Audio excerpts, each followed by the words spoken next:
Hello বন্ধুরা, আজ আমরা বেরিয়ে পড়েছি 15ই নভেম্বর রাস উৎসবের আয়োজন দেখতে। প্রথমেই চলে এসেছি আমরা কুমোরটুলির কাছে মদনমোহন মন্দিরে। মদনমোহন মন্দিরের প্রবেশপথে সুন্দর করে সমস্ত মূর্তি সাজানো এবং সুন্দর আয়োজন আপনার মন ভরিয়ে দেবে। এত সুন্দর করে সাজানো, প্রথমে গেটের প্রবেশদ্বারের মুখেই অদ্ভুত সুন্দর করে মালা দিয়ে সাজিয়ে সমস্ত আয়োজন করা হয়েছে। আমরা দেখতে এসেছি রাস উৎসবের আয়োজন, কারণ এখনও রাস উৎসব শুরু হয়নি। আমরা বেরিয়ে পড়েছি দুপুরবেলা, কারণ সন্ধ্যাবেলা আমরা রাস উৎসবের আয়োজনের যা কিছু দেখে আমরা ফিরে যাওয়ার তোড়জোড় রাখব। তাই আমরা দুপুর থাকতে থাকতেই বেরিয়ে এসেছি। প্রথমে এসেছি কুমোরটুলির কাছে মদনমোহন মন্দিরে। এই মদনমোহন মন্দিরের রাসমঞ্চের কাছে গিয়ে দেখলাম যে সবাই রাস উৎসবের আয়োজনে ব্যস্ত। মন্দির প্রাঙ্গণ পরিষ্কার চলছে, আলো দেওয়া চলছে, ফুল দিয়ে সাজানো হয়েছে। ভেতরে গোপীনাথ যেখানে বসবেন সেই সিংহাসন সাজানোর ব্যবস্থা চলছে। সব মানুষ এসেছেন দূর দূরান্ত থেকে ছবি তুলতে। এরপর আমরা চলে গেলাম কাশীপুর রাসমেলা দেখতে। কাশীপুরের রাসমেলা বিখ্যাত। ওখানে গিয়ে আমরা কাশীপুরের ভেতরে রাসমেলা দেখলাম। শ্রী শ্রী গোপীনাথ জিউরের ঠাকুরের মন্দির এবং রাসমঞ্চে যে তিনি বসবেন সেই রাসমঞ্চ অদ্ভুত সুন্দরভাবে সাজানো হয়েছে। সঙ্গে মেলা প্রাঙ্গণ, মেলা প্রাঙ্গণে প্রচুর দোকান, খাবার দোকান, সব কিছু নিয়ে মেলা প্রাঙ্গণ আলোড়িত। আর সবচেয়ে বড় কথা, আমরা যখন ঢুকছি তখন সন্ধে হব আলো জ্বলে উঠেছে। মাঠে আলো জ্বলে ওঠাতে আরও আলোর রোশনাইয়ে মেলা প্রাঙ্গণ আরও সুন্দর লাগছে। সমস্ত রকমের স্টল বসেছে। হরেক রকম মাল 20 টাকা, 15 টাকা, 30 টাকা, নানান রকম ধরনের মাল, মেয়েদের সাজসজ্জা, খাবার দাবার সব কিছু নিয়ে স্টল বসেছে ওই মেলা প্রাঙ্গণে, অর্থাৎ ওই রাসমঞ্চের মেলা প্রাঙ্গণে। আর ভেতরের যে মন্দির, যেখানে নাট মন্দির সেটা তো অসম্ভব সুন্দর। সেখানে সমস্ত পুতুল দিয়ে রাসের যে উৎসব, সেখানে সব রাসের উৎসবের পুতুল দিয়ে সব সাজানো হয়েছে, আলো দিয়ে সুন্দর করে সাজানো হয়েছে।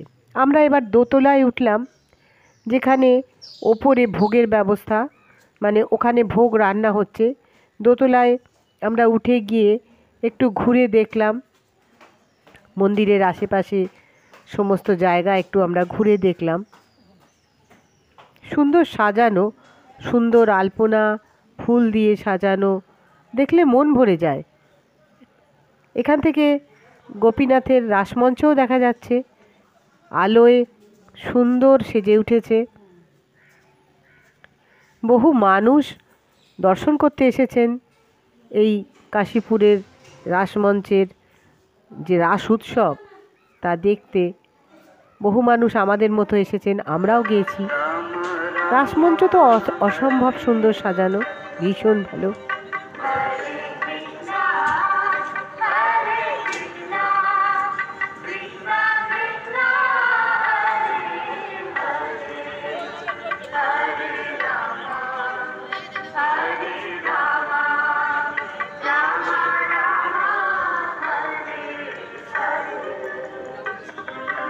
বাচ্চাদের নাগরদোলা, ছোট ছোট খেলনা, এরকম বহু স্টল, বহু মানুষ এখানে পসরা নিয়ে বসে পড়েছে। দেখলাম আমাদের কৃষ্ণার, গোবিন্দার মূর্তি।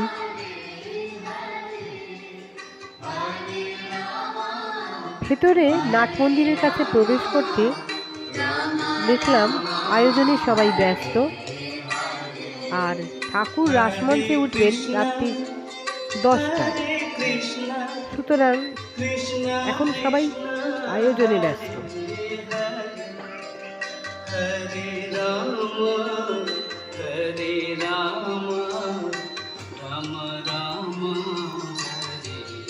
বড় সুন্দর লাগলো। একটা দিন যে কোথা দিয়ে কেটে গেল, রাস উৎসব দেখতে দেখতে অদ্ভুত একটা আনন্দ মনে হচ্ছিল, যে ভালো লাগছিল। ছোটবেলার সেই দোল পূর্ণিমার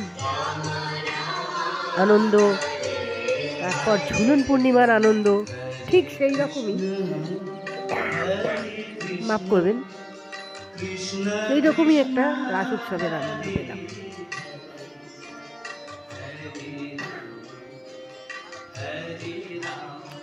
ছোট ছোট পুতুল দিয়ে নানান মূর্তি গড়ে এখানে সাজানো হয়েছে, যেটা রাস উৎসবের মূল আকর্ষণ।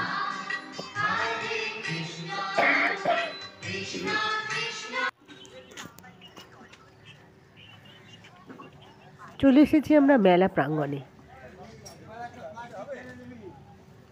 রাসমঞ্চের ঠিক সামনেই মেলা প্রাঙ্গণ।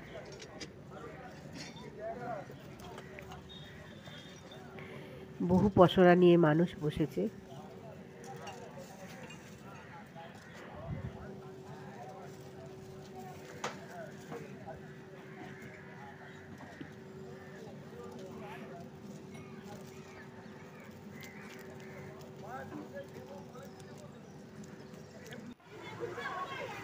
বহু খাবার দোকান, জিলিপি,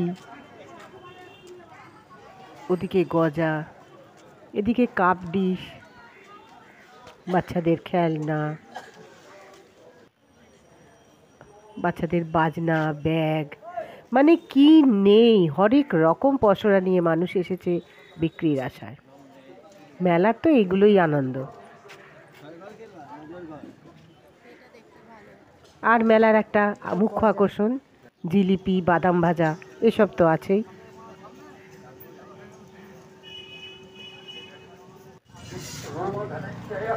মেলা দেখে এবার রাত হয়ে আসছে, আমরা বাড়ি যাব।